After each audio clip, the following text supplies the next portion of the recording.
Assalamualaikum warahmatullahi wabarakatuh. Bapak-bapak, ibu-ibu, saudara-saudara sekalian, sebangsa dan setanah air yang dirahmati oleh Allah Subhanahu wa taala. Semoga kita semua selalu dalam lindungan Allah Subhanahu wa taala. Dan semoga kita semua termasuk orang-orang yang selalu mendekatkan diri kepada Allah Subhanahu wa taala. Amin. Bapak-bapak, ibu-ibu, saudara-saudara sekalian, berjumpa lagi dengan saya, Adibowo. Saya ingin mengupas kembali melanjutkan pengalaman pribadi saya di episode yang ke-6. Yang tentunya lebih menarik dari cerita sebelumnya, yaitu tentang kehidupan di dalam penjara. Di episode yang kelima, ceritanya baru sampai dari kasus pembunuhan, kasus pencurian, kasus pemerkosaan, penipuan, pemalsuan, penggelapan, kasus politik, kasus narkoba, korupsi, dan lain-lainnya. Semuanya ada di situ. Kini saya lanjutkan kembali kehidupan di dalam penjara.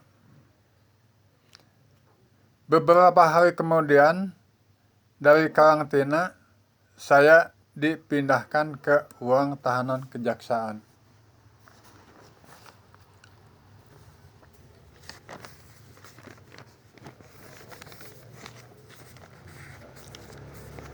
Saya disatukan dengan berbagai macam kasus, berbagai macam watak, berbagai macam karakter yang dihuni kurang lebih 30 orang satu ruangan.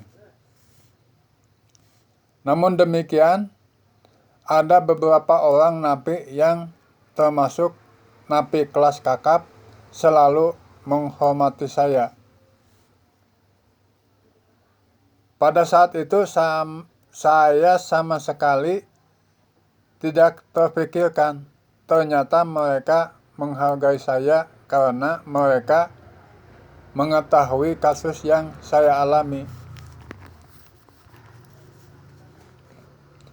Sehingga mereka menilai kasus yang saya alami bukan kasus biasa.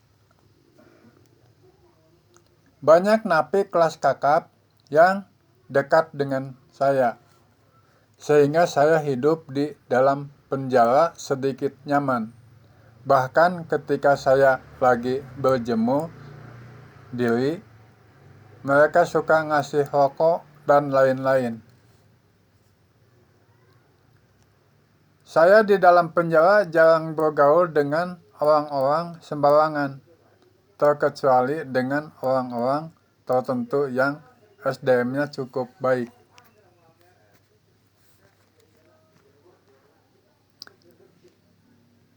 Setelah saya analisa berbulan-bulan di dalam penjara, dari kurang lebih 600 napi,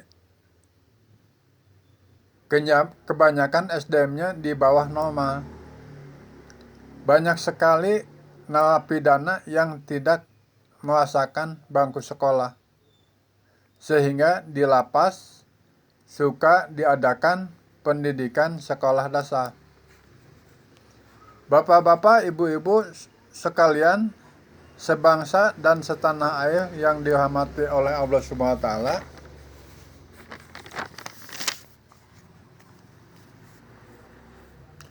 hari demi hari, waktu demi waktu, saya jalani hidup di dalam penjara. Saya nikmati, saya jalani, dan saya syukuri. Saya selalu berdoa kepada Allah Subhanahu wa taala agar mendapatkan keselamatan dan saya tidak pernah mengeluh. Namun kadang-kadang ada juga kejadian yang membuat hati saya menjadi resah. Kalau ada satu kelompok yang berkelahi dengan kelompok yang lain.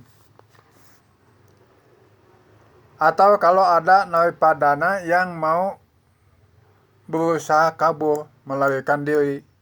Biasanya kalau ada kejadian seperti itu, narapidana yang suka narapidana suka dimasukkan ke sel tahanan. Dimasukkan ke sel tahanan khusus yang ukurannya 2x2, tapi tidak ada penerangan, keadaannya gelap.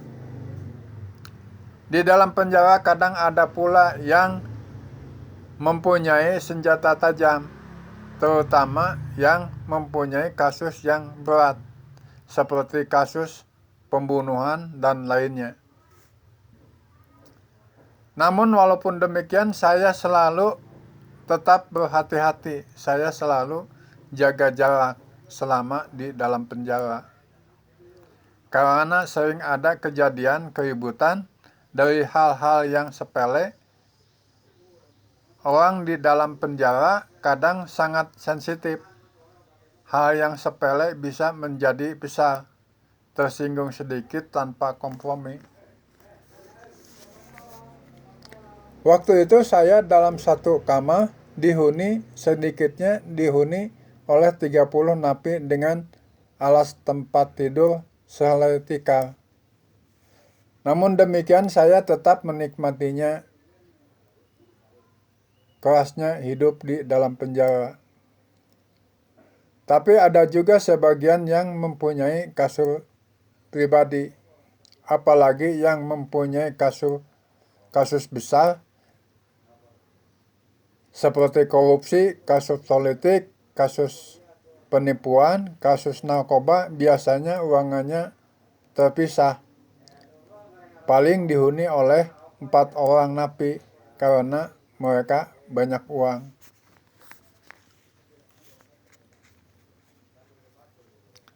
Segala sesuatunya bisa dibeli dengan uang. Pelayanan petugas pun sedikit beda dibandingkan dengan napi yang lainnya. Hari-hari yang saya lakukan di dalam penjara merenung tentang kehidupan. Ternyata kehidupan di dunia itu hanya panggung sandiwara. Kehidupan yang semu, kehidupan yang penuh dengan kemunafikan, penuh dengan kelicikan, penuh dengan kecurangan, penuh dengan kebohongan, penuh dengan kepura-puraan.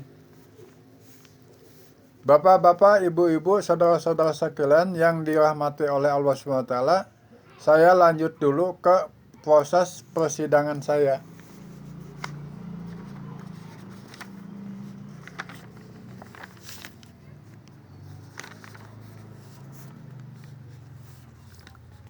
Hari demi hari, seiring berjalannya waktu, proses persidangan saya sangat lambat. Beda dengan kasus-kasus yang lainnya. Karena mungkin kasus saya ini sedikit unik. Karena menurut analisa pengamat hukum, dasar hukumnya kurang kuat. Tapi walau demikian, saya tidak pernah protes. Karena saat itu saya sama sekali buta hukum. Begitu sidang pertama dimulai, saya oleh hakim ditawari mau pakai pengacara apa enggak. Saya menjawab, tidak, karena saya pada waktu itu acuannya ingat kepada kasus saudara E tahun 1980. Dengan kasus penipuan, pemalsuan, penggelapan dengan hukuman masa percobaan. Saya pikir pada waktu itu saya dihukum paling lama 3 bulan, potong masa tahanan. Ternyata setelah di persidangan ceritanya lain. Saya dituntut oleh jaksa penuntut umum dengan hukuman 3 tahun potong masa tahanan. Pada saat itu saya kaget. Seperti disambar petir. Saya menangis, terharu, sedih, terseduh-seduh, teringat kejadian tahun 1980.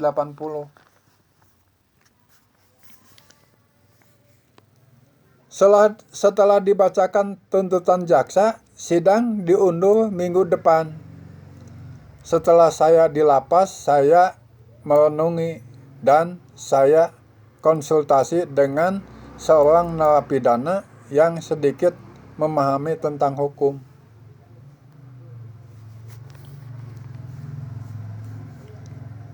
Akhirnya saya disarankan oleh seorang napi, nanti kalau diponis oleh hakim, jangan langsung diterima.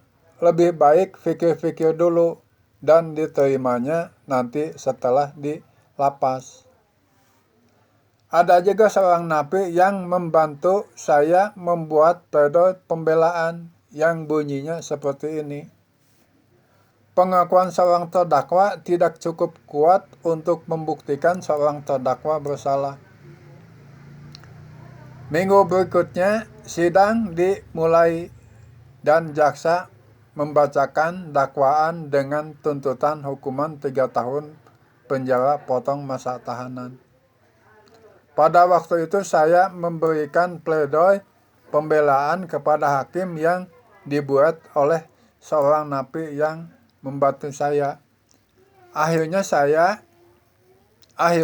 hakim memutuskan dengan hukuman 10 bulan penjara potong masa tahanan. Hakim bilang, gimana kamu mau pikir-pikir apa diterima?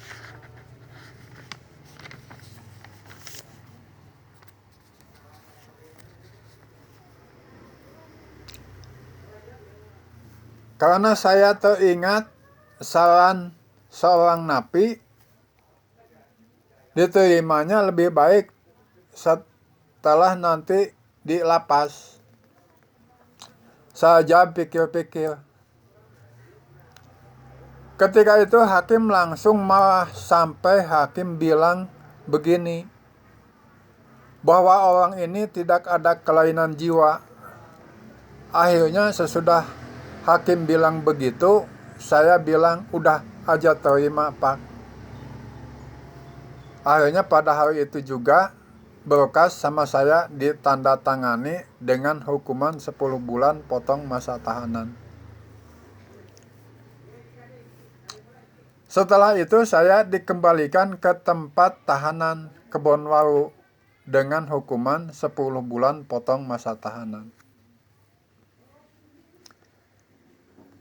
Kala itu ketika vonis dijatuhkan oleh hakim dengan hukuman 10 bulan potong masa tahanan, saya berada di sel tahanan dari awal tahanan kepolisian kurang lebih sudah 7 bulan. Sehingga saya pikir sisa hukuman tinggal 3 bulan lagi. Hati saya tenang, 3 bulan lagi saya bisa pulang. Namun beberapa minggu kemudian saya dikejutkan dengan berita yang tidak mengenakan, bahwa jaksanya tidak terima, jaksanya naik banding. Saya jadi bingung, akhirnya saya konsultasi lagi dengan orang yang mengerti hukum. Bapak-bapak, ibu-ibu, saudara-saudara sekalian yang dirahmati oleh Allah SWT, sekian dulu kisah unik saya. Nanti disambung lagi di episode yang ke-7 yang lebih menarik. Jangan lupa bantu kawan untuk menekan tombol subscribe. Wabil taufik wal hidayah. Wassalamualaikum warahmatullahi wabarakatuh. Amin.